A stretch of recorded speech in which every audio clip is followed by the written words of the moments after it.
During an unusually warm morning in January, while walking to the car from our house, my 5-year-old daughter, Amaya, exclaimed, "Mommy, you are going baldy today." Of course she was referring to my head, but strangely my head now had hair on it. What was missing, however, was my wig. Although I rarely wore a wig at home over the last 2 years of cancer treatment, it seemed that my daughter had grown accustomed to my public wig wearing. In fact, she was so comfortable with the wig that she enjoyed telling random people, such as waitresses and checkout clerks, that I wore a wig. This would be followed by her tugging at the wig to show others my bald head. I was given my cancer diagnosis while laying uncomfortably due to a broken pelvis in the maternity ward with my 2-day-old son, Jackson.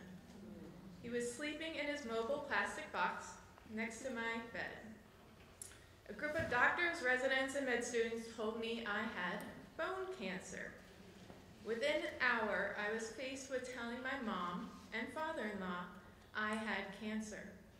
They had just flown in from New York and Costa Rica that morning to meet their first grandson. My husband, Marcelo, had taken Amaya out for a fun walk in the hospital while I shared the news with her grandparents. I think he had the harder job. Once I shared the news, my mom couldn't even hold her new grandson. She held my hand and cried instead. It took a couple of weeks of scans and biopsies to confirm I didn't have bone cancer. Instead, I was diagnosed with a much rarer aggressive cancer, neuroendocrine small cell cervical cancer, or SCCC. At best estimates, only 100 women in the U.S. are diagnosed with my cancer each year. Like in my case, it often can't be detected with regular pap smears and often isn't found until it's spread to other organs, or stage 4. The few studies on SCCC give me a 9% chance of surviving 5 years.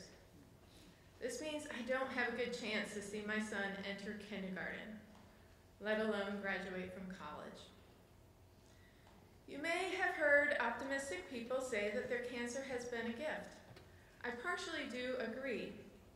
It's true that it makes you appreciate each moment with your children.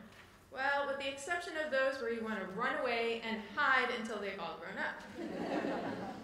I don't as often make to-do lists in my head while I'm making a puzzle with my daughter or reading to my son at night. I can, and have, made a grocery list and a lecture on plant evolution during one more reading of The Little Engine That Could. But now I don't do it as often. Instead, I take a deep breath,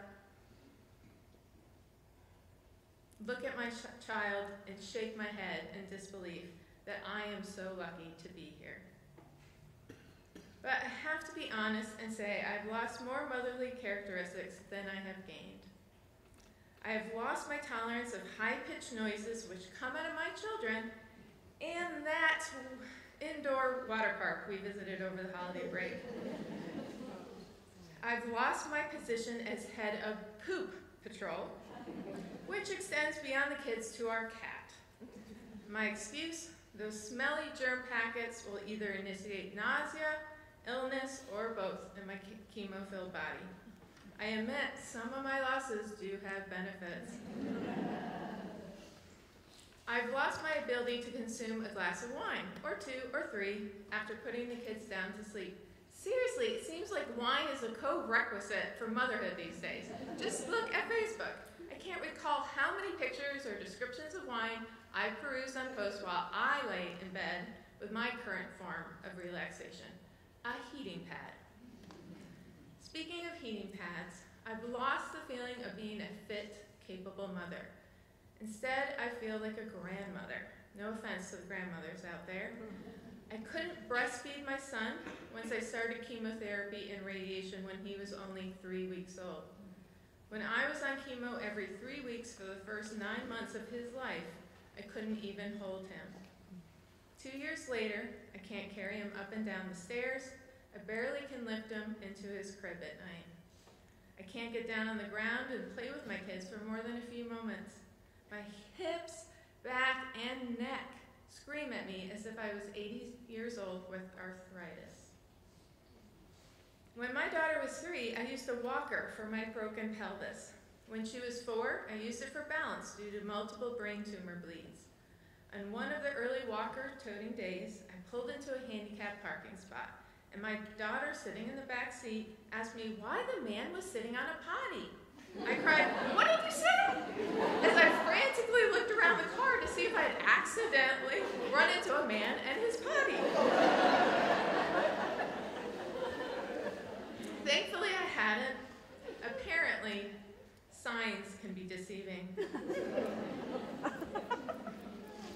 Poop, potties, and walkers thrown aside, I still can't run alongside my daughter and teach her how to ride a bike without training wheels.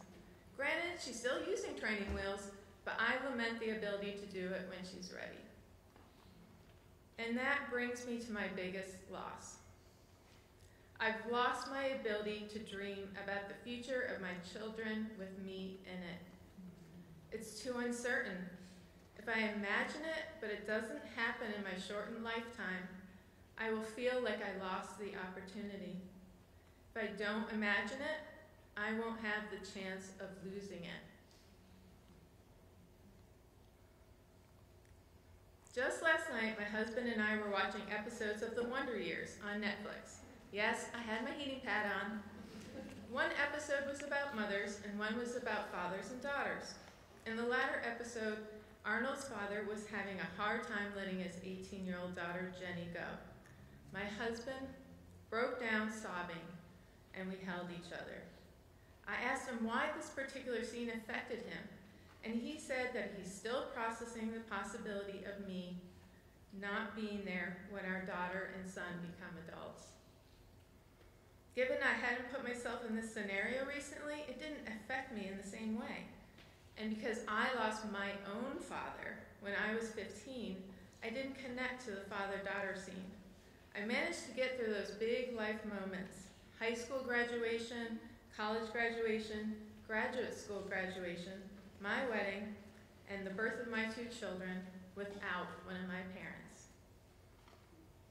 If it comes to it, my children will too.